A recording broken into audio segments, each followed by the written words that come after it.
2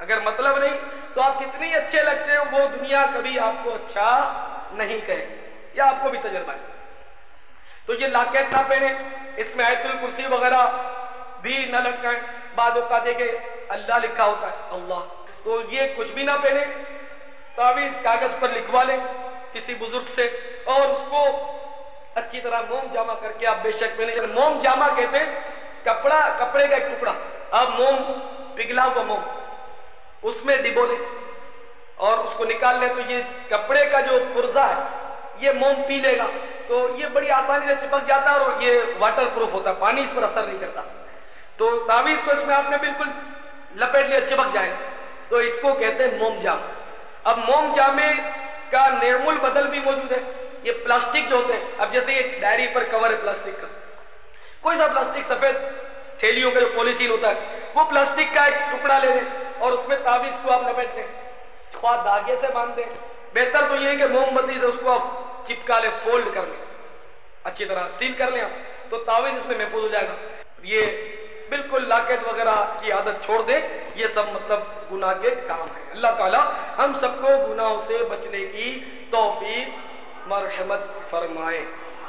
تو بات چلی تھی کہ ڈائری بنائیں، اپنی یادداشت بنائیں اور اس میں آپ یہ دعائیں لکھا کریں۔ تو میں امید کرتا ہوں کہ میرے بھائی آئندہ سے میں دیکھا کروں گا کہ وہ قلم اور ڈائری بھی اپنے ہمراہ رکھا کریں گے، جہاں جب کسی کی کوئی بات اچھی لگی تو اس کو آپ لکھ دیا کریں۔ اب یہ ضروری نہیں کہ بتانے والا جب کوئی بڑا ہے تو اسی سے لکھ، بعض چھوٹے ہوتے ہیں ان سے بھی لکھی جا سکتی ہے، انہیں بظاہر چھوٹے، علم ہے یہ کسی کی میراث نہیں، کسی کا ٹھیکہ نہیں، یہ الگ بات ہے، علماء والے وسلم بھی ہے، اس طرف نہ جائیں۔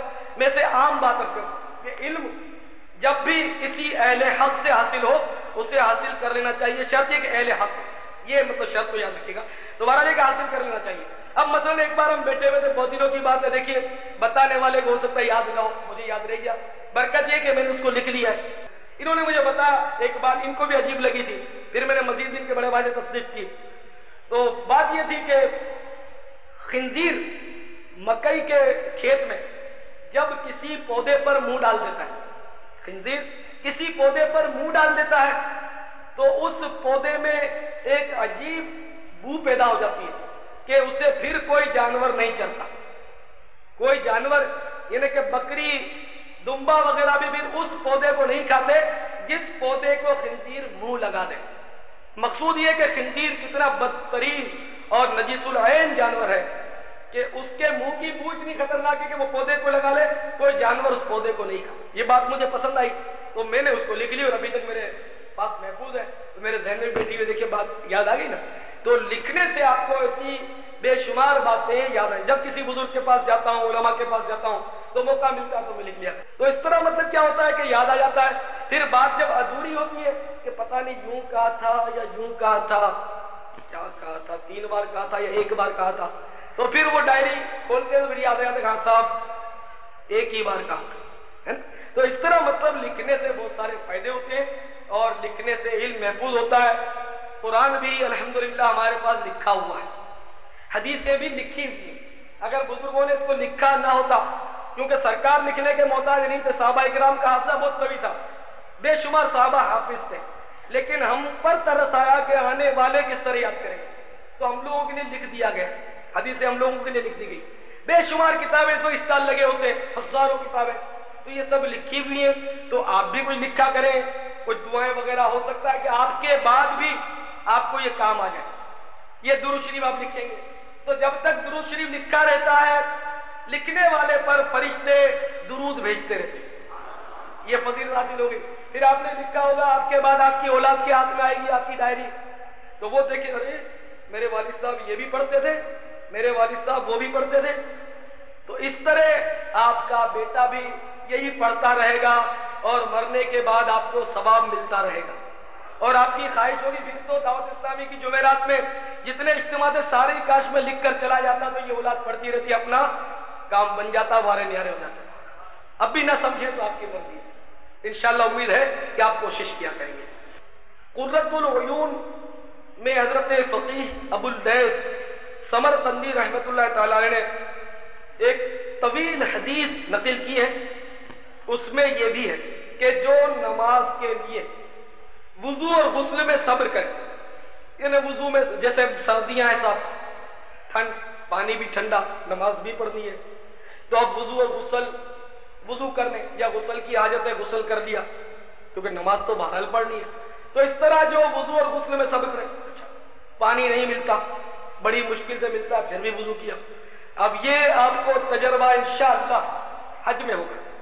پانی کی قیمت وہاں پتہ چلتی. سن 80 میں مزدلفہ میں وضو کے لیے پانی نہیں مل رہا تھا، تو میں نے مطلب انہیں کہ 2 بوتلوں سے وضو کیا اور غالباً 4 ریال کی ایک بوتل لی تھی 1.5 لیٹر کی، تو 8 ریال کی یہ 2 بوتلیں ہوئی اور اس کی قیمت ان دنوں میرا خیال ہے 3 روپے کا ریال تھا. اب تو 4.5 بھاؤ چل رہا ہے تقریباً، سنا ہے. تو 24 روپے کا غالباً ایک وضو میں 24 روپے خرچ ہوئے. میرے ساتھ ایک اور بندہ بھی تھا، تو 48 روپے میں ہم دونوں نے وضو کیا. وضو کا پانی 48 روپے کا 50 کا نوٹ جو نکل گیا. تو مطلب یہ کہ نماز پڑھ لی. اب اس کی وجہ سے آدمی چھوڑ دے کہ صاحب پانی نہیں ملتا، اللہ معاف کرے گا. جیسے ہم لوگ اللہ معاف کرے گا، سب دیر ہو گئی اللہ معاف کرے گا، بس میں بیٹھے اللہ معاف کرے گا، ٹرین میں جا رہے اللہ معاف کرے گا. اللہ تو آپ کی نماز کا محتاج نہیں، میری نماز کا محتاج نہیں، لیکن ہمارا لے کے اس نے جو ہم پر ذمہ داری عائد کی ہے اس سے سبکدوش بھی تو ہونا ہے، اس ڈیوٹی کو بہرحال انجام پانا ہے. سروسز آپ نوکری پر جا رہے ہیں، بس نے ہڑتال کر دی، بس نے ہڑتال کر دی صاحب، بسوں نے آپ کو سروس پہ جانا ہے اور ضروری جانا ہے، ڈیوٹی آپ کی، تو کیا کریں گے صاحب؟ بس نے ہڑتال کر دی، ہم نہیں جائیں گے، ظاہر رکشا پکڑیں گے، رکشا پکڑیں گے نا، کیونکہ ڈیوٹی پر نہیں جائیں گے تو وہاں غیر حاضری لگے گی آپ کی.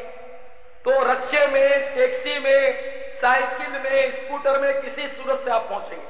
یعنی دنیاوی ڈیوٹی تو آپ کتنی بھی تکلیف اٹھانی پڑے آپ دینے میں تامل نہیں کرتے، لیکن آپ کو کیا ہو جاتا ہے کہ نماز کے معاملے میں معمولی سے کوئی ادھر پیش آ، نماز چھوڑ دی صاحب، پانی نہیں، تنگی ہے، پانی بہت ہلکا آتا ہے، وضو خانے پر بھیڑ بہت تھی. تو بہرحال یہ کہ میرے اسلامی بھائیوں سورۃ النور میں ہے کہ جو نماز کے لیے غسل و وضو میں صبر کرے گا، یعنی تکلیف اٹھائے گا، تو ایک ایک بال کے عوض ایک ایک نیکی ملے گی. اس پانی کے ایک ایک قطرے کے عوض اللہ تعالیٰ ایک ایک فرشتہ پیدا فرمائے گا، اور وہ سارے کے سارے فرشتے قیامت تک اللہ تعالیٰ کی تسبیح بیان کرتے رہیں گے، اور اس ساری تسبیحات کا ثواب اس وضو و غسل کرنے والے کو مل جائے. اللہ تعالیٰ کی ڈیوٹیاں پوری کرنے میں، اس کے عائد کردہ فرض کو پورا کرنے میں ہمیں کتنا اجر و ثواب ملتا ہے. اللہ تعالیٰ نے کتنی رحمت ہے، رحمت ہی رحمت. انہیں جتنی زیادہ تکلیف اٹھاؤ اتنا ثواب زیادہ، جتنا صبر کرو. جب بظاہر ایسے معمولی مواقع ہوتے ہیں صبر کرنے کے اور ثواب اتنا مل جاتا ہے، قربان جائیے. تنبیہ الغافلین میں حضرت فقیہ ابو اللہ سمرقندی رحمۃ اللہ علیہ نے ایک روایتیں بڑی پیاری نقل کی ہے، بہت مزہ آیا میں نے پڑھا. حضور سید عالم صلی اللہ تعالی علیہ وسلم کی خدمت میں کس نے عرض کیا، یا رسول اللہ صلی اللہ علیہ وسلم، ہمیں کسی چیز کی خواہش ہو، کسی چیز کی خواہش ہو اور ہمارے پاس پیسے نہ ہو، ہم غریب ہوں اور وہ چیز ہم حاصل نہ کر سکے، تو کیا ہمیں اس پر بھی اجر ملے گا؟ سرکار مدینہ صلی اللہ تعالی علیہ وسلم کی رحمت کے قربان سرکار نے فرمایا کہ اس پر اجر نہیں ملے گا تو کس پر اجر ملے گا؟ ایمان سے رحمت ہے. صاحب بھوک لگی ہے، کھانے کو موڈ ہو رہا ہے، ہوٹل سامنے، جیب میں ہاتھ ڈالا تو 3 چونیاں ہیں، 3 چونیوں میں تو چائے بھی مشکل، شاید آج کل چائے بھی 1 روپیہ ہو گئی. کھانا کھانے کی خواہش ہوئی آپ کو، لیکن جیب میں 3 چونیاں ہیں، کنگال ہیں، آپ نہیں کھا سکے، تو اس پر بھی آپ کو اجر ملے گا. کتنی رحمت ہے. لیکن میں کہتا ہوں یہ کھانے پینے کا ہم کیا کرنا تھا. میرے ایسا کنگال آدمی تصور کرے کہ صاحب حکومت نے مانگے تھے 28,000 اور اتنے 31 جنوری تک آخری تاریخ تھی، پیسے میرے پاس نہیں تھے، میں نے فارم فل اپ نہیں کیا، افسوس کہ دن گزر گئے، سب مدینے کو گئے، میں رہ گیا. اور یہ افسوس کریں ہم تو کیا بعید اللہ کی رحمت سے کہ مدینے کی حاضری کا ثواب مل جائے، یہیں بیٹھے بیٹھے مدینہ عطا ہو جائے. تو کسی چیز کو اگر پیسے کی کمی کی وجہ سے حاصل نہ کر سکا تو اس پر بھی اللہ تعالیٰ اجر و ثواب عطا فرماتا. حضرت ضحاک رحمت اللہ علیہ قول اسی حدیث کے تحت لکھا ہوا ہے کہ کوئی بازار گیا اور کوئی کھانے کی چیز اس کو پسند آ گئی. صاحب باہر نکلے, گرما گرم بند کباب تیار ہو رہے ہیں, بھوک بھی لگ جاتی, چمک جاتی اجتماع میں بیٹھے بیٹھے آپ لوگوں کو, تو دھوئیں اٹھ رہے ہیں, خوشبوؤں سے دماغ تر ہو رہے ہیں, جیب میں ہاتھ ڈالا تو صرف ایک ہی چونی. حضرت ضیاء فرماتے ہیں بازار گیا, کسی کھانے کی چیز کی خواہش ہوئی, پاس پیسے نہیں, جو خرید کر کھا لیتا تو اس پر ثواب کی نیت سے اگر صبر کر لے تو 1,00,000 درہم صدقہ کرنے سے زیادہ ثواب ملتا ہے. عدل کریتا تھر تھر کمبن اچیاں شانہ والے, فضل کریتا بخشے جاون میں جے منہ کا. اللہ کی رحمت کتنی بڑی ہے, رحمت حق بہا نامی جویت, اللہ کی رحمت قیمت طلب نہیں کرتی, رحمت حق بہا نامی جویت, اللہ کی رحمت تو بہانے تلاش کرتی. تو میرے پیارے اسلامی بھائیوں, اللہ تعالیٰ کی رحمت سے غسل فرض ہو گیا تو ثواب حاصل کرنے کا تو یہ نادر موقع ہے, کس طرح ثواب ملے گا غسل کریں گے تو. اچھا پھر اگر سستی کر گئے, سوئے پڑے رہے مجبوری کے ساتھ, کیا کریں؟ غسل جو فرض ہو گیا مجبوری, غسل نہیں کیا, معاذ اللہ نماز قضا کر دی, معاذ اللہ, اللہ ایمان پر موت کو دے دے, نماز قضا نہ. قضا کرنا اتنا سخت کبیرہ ہے تو بالکل سرے سے ہی نہ پڑھنا یہ تو بہت ہی زیادہ گناہ ہے. بعض لوگ سمجھتے ہیں جب قضا سنتے بولتے ہیں تو پھر پڑھیں کیوں, جو قضا کرنے کا اتنا گناہ ہے تو اس کا مطلب نہ پڑھیں تو اتنا گناہ نہیں ہوگا. نہیں, مثلا دیکھیے نا, آپ نے مجھے کوئی چیز لینے کو 98 دی کہ صاحب یہ دوڑ کر ذرا پان تو لے آؤ. اب میں پان لینے گیا اور راستے میں ذرا مجھے مل گئے کوئی صاحب اور میں کھڑا رہا باتوں میں, آدھا گھنٹہ پان کے لیے سوکھتے رہے. چائے پی کر آپ نے پان منگوائی تھی کہ تاکہ منہ کی جو ذائقہ تبدیل جو ہوا ہے پان سے ذرا منہ صحیح ہو جائے, تو وہ سارا ہی تھوک کے ساتھ چلا گیا. پان کی خواہش بھی آپ کی جاتی رہی. پھر بھی میں پان لے آؤں تو آپ کو یوں تو ہوگا یار بڑا لیٹ کر دیا تم نے. اچھا, اور میں پان سرے سے لاؤں ہی نہ, میں لیٹ لاؤں گا تو اب ناراض تو ہوئے لیکن پھر بھی کم ناراض ہوں گے, اور اگر سرے سے پان لاؤں ہی نہ تو پھر تو اب بہت ناراض ہوں گے کہ کسی کام کا ہی نہیں ہے, لایا نہیں, میں نے ایک کام نہیں کیا, میں نے اتنا چھوٹا سا اس کو کام دیا اور خدمت کے بلند بانگ دعوے کرتا, میں خادم ہوا, ہر ایک بولتا ہے. تو بہرحال یہ کہ میرے اسلامی بھائیوں, ایک تو تاخیر سے کسی کام کو کر دینا اور دوسرا سرے سے کرنا ہی نہ. تو ایک تو نماز کو قضا پڑھ لینا, 12 پڑھ تو لی, اور ایک تو یہ کہ سرے سے ہی نہ پڑھنا. تو قضا کرنا اگرچہ کبیرہ گناہ ہے لیکن بالکل ہی نماز نہ پڑھنا یہ اشد کبیرہ گناہ ہے, یہ یاد ہے. تو بہرحال نماز کو قضا کر دینا یہ بہت سخت کبیرہ گناہ ہے. تو نماز ہرگز قضا نہیں ہونی چاہیے, ہرگز نہیں, بالکل پکی بات.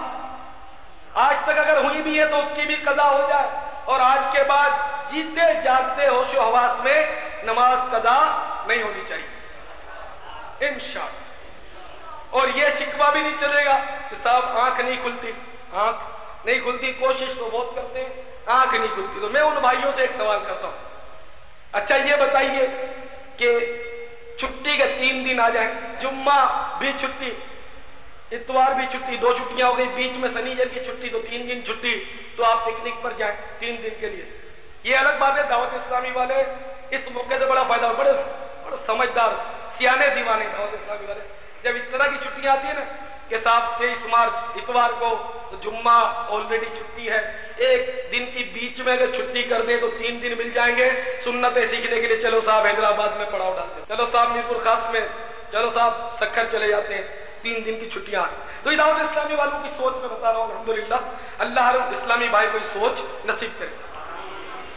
لیکن عام طور پر یہ ہوتا ہے کہ 3 دن کی چھٹیاں آئی تو پکنک کا پروگرام, وہ پروگرام ہی ہوتا ہے. لیکن یاد رکھیے دعوت اسلامی کا پروگرام نہیں ہوتا, یہ اجتماع ہو رہا ہے, پروگرام نہیں ہو رہا. پروگرام یہ ریڈیو ٹی وی میں ہوتا ہے یا دنیاوی طور پر, بھارت پروگرام کو ناجائز لفظ نہیں, لیکن اپنے طور پر یہ اجتماع کے لیے, بیان کے لیے, محفل نعت کے لیے جب ایسے ایسے مقدس الفاظ موجود ہیں تو پروگرام جیسا لفظ بول کر مطلب مزہ نہیں آتا.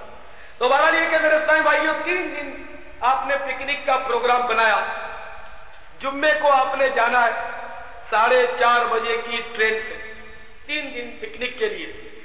سارا سال آپ کو فجر میں آنکھ نہیں کھلتی, اب جمعے کو پکنک پر جانا ہے، دوسرے ساتھی بھی انتظار کر رہے ہیں، آپ کیسے جائیں گے پکنک پر؟ ریل تو چلی جائیے، پھر آپ بھاگتے بھاگتے پہنچ جانا، ٹنڈو آدم جانا ہے یا کلری لیک جانا ہے، آپ کو کیا خیال ہے؟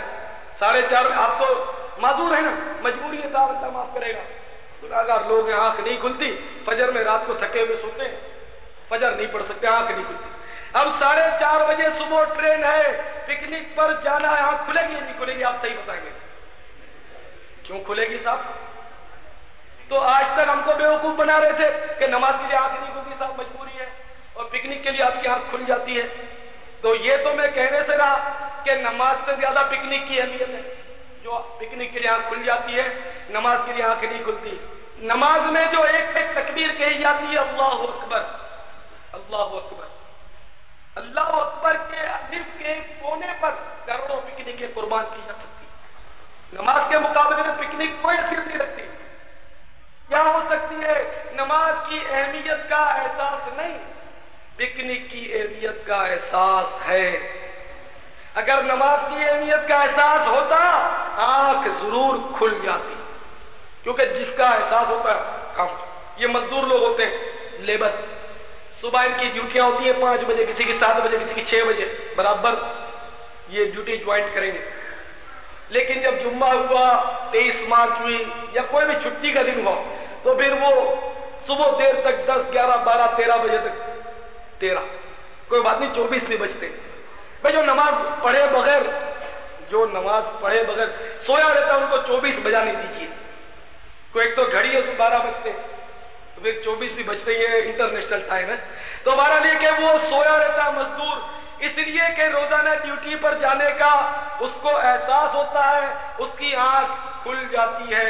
جس دن چھٹی ہوتی ہے، ڈیوٹی کا احساس جاتا رہتا ہے، آنکھ نہیں کھلتی۔ تو میرے اسلامی بھائیوں، آپ بھی اپنے دل میں یہ بات جما لیں کہ نماز میری ڈیوٹی ہے، اس کے بغیر چارہ نہیں۔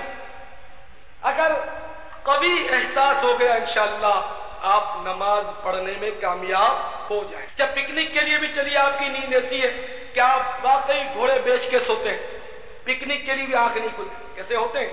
جن کی نیندیں بہت خطرناک ہوتی ہیں۔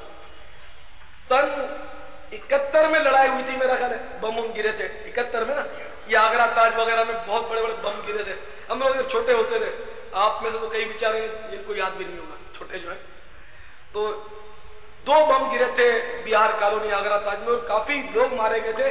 ہم لوگ بھی اسپتالوں میں پہنچے تھے، اپنے جیسے جاننے والے دوست کو بھی مارے تھے، تو ہم لوگ پہنچے تھے تو میں نے لاشوں کا ڈھیر دیکھا تھا۔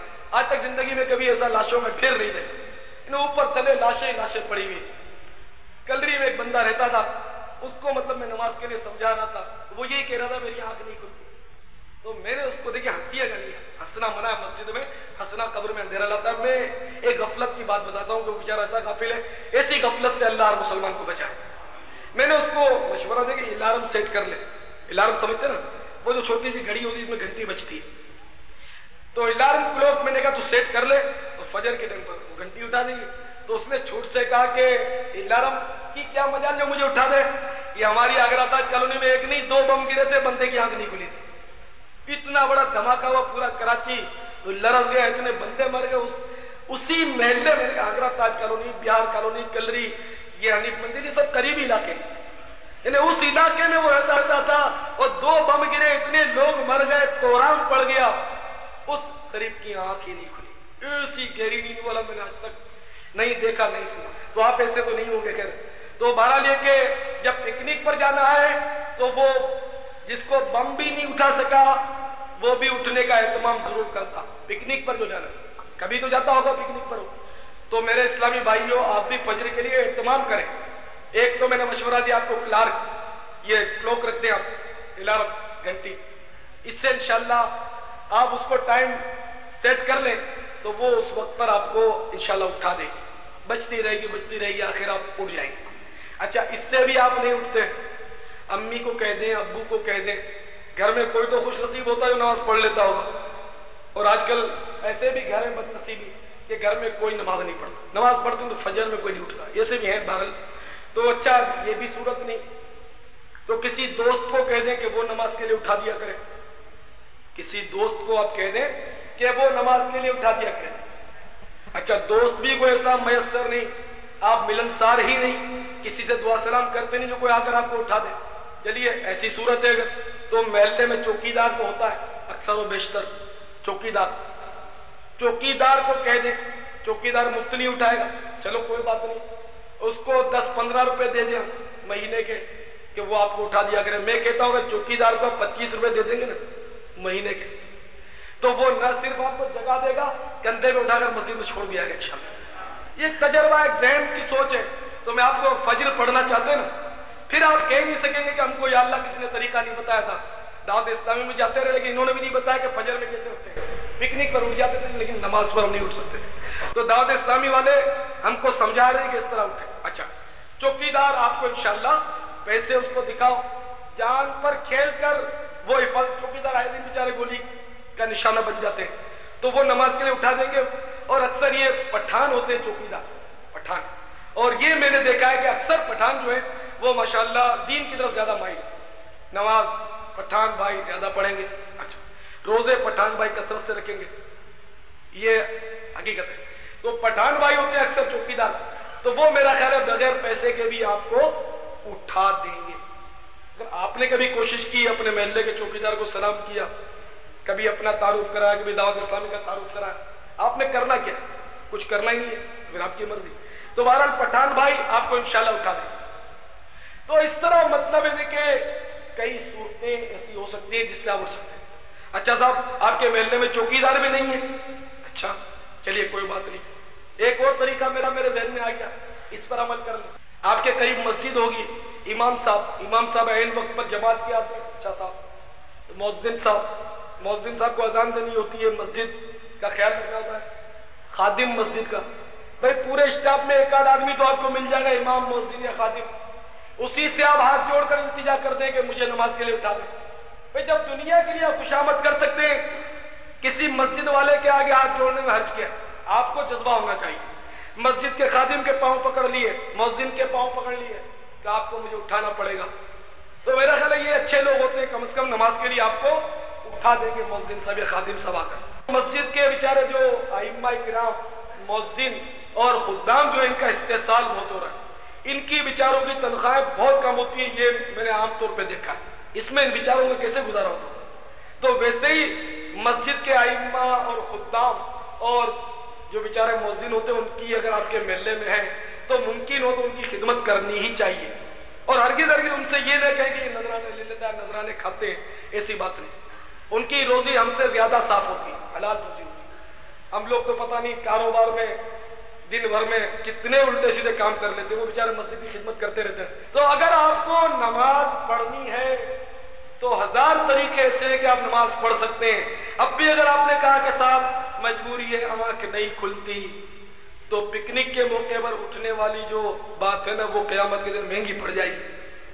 جس کی آنکھ عشاء کے فوراً بعد سو جانے سے فجر میں کھل جاتی اور تاخیر سے سونے کی وجہ سے نہیں کھلتی، تو اسے چاہیے کہ عشاء پڑھتے ہی وہ سو جائے، اور ورد و وظائف بھی نہیں کر سکتے۔ نماز فرض ہے، باقی تو معاملات جو مستحبات ہیں، تو نماز کے لیے اگر جلدی سونا پڑ جائے عشاء پڑھتے ہی تو سو جاؤ، مدینے والے کی یاد میں کھو جاؤ، اور پھر مسجد میں آؤ صبح اٹھتے۔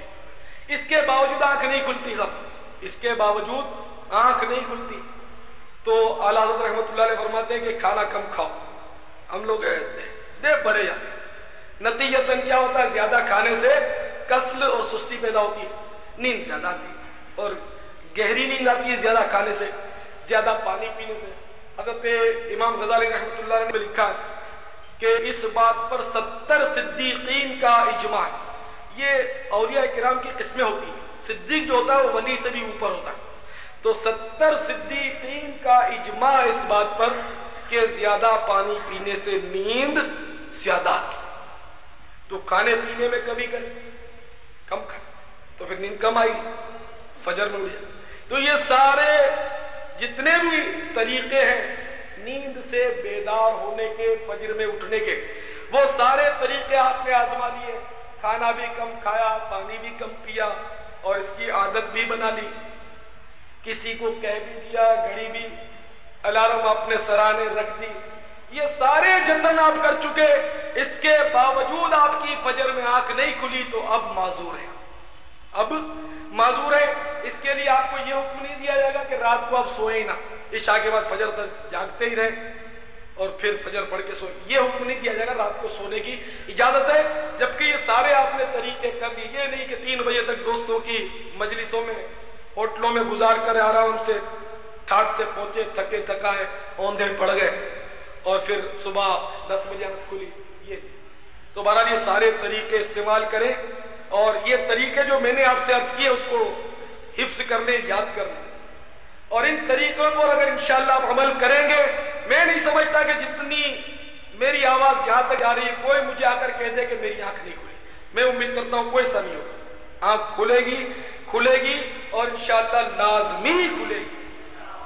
تو امید ہے کہ آج کے بعد کسی بھائی کی فجر کی نماز کبھی قضا نہیں ہوگی، فجر کی تو قضا نہیں ہوگی اور 4 وقتوں کی بھی قضا نہیں ہوگی۔ یہ نہیں کہ فجر ہی کی اہمیت ہے کہ صاحب عصر کی کوئی ٹھیک ہے وہ کاروبار کا ٹائم ہے، ذرا گاہک زیادہ ہوتے ہیں تو وہ ذرا مغرب کے ساتھ نہیں، عصر کی تو خاص تاکید ہے، صلاۃ وسطیٰ کی۔ اپنی نمازوں کی حفاظت کرو، خصوصاً بیچ والی کی، فجر اور ظہر، مغرب اور عشاء کے بیچ میں عصر، تو عصر کی زیادہ تاکید ہے۔ عصر کے وقت انسان مصروف ہوتا ہے، دھندے میں، کاروبار میں مصروفیت ہوتی ہے، تو عصر سے بھی غافل نہ ہو کہ یہ تو خصوصی تاکید ہے اس کی اسپیشلی۔ تو بہرحال کسی نماز میں غفلت نہیں ہوگی۔ آج سے ہم عہد کرتے ہیں، اے اللہ، آج سے ہم عہد کرتے ہیں کہ جان بوجھ کر کوئی نماز قضا نہیں ہوگی۔ یا رسول اللہ آپ بھی کرم فرمائیں کہ ہماری نمازوں کی عادت پڑ جائے۔ اللہ تعالیٰ ہم سب کو پیارے حبیب صلی اللہ تعالیٰ علیہ وسلم کی سنت پر عمل کرنے کی توفیق عطا فرمائے۔ صلو علی الحبیب صلی اللہ تعالی علی محمد۔ مجھے اپنی اور ساری دنیا کے لوگوں کی اصلاح کی کوشش کرنی ہے۔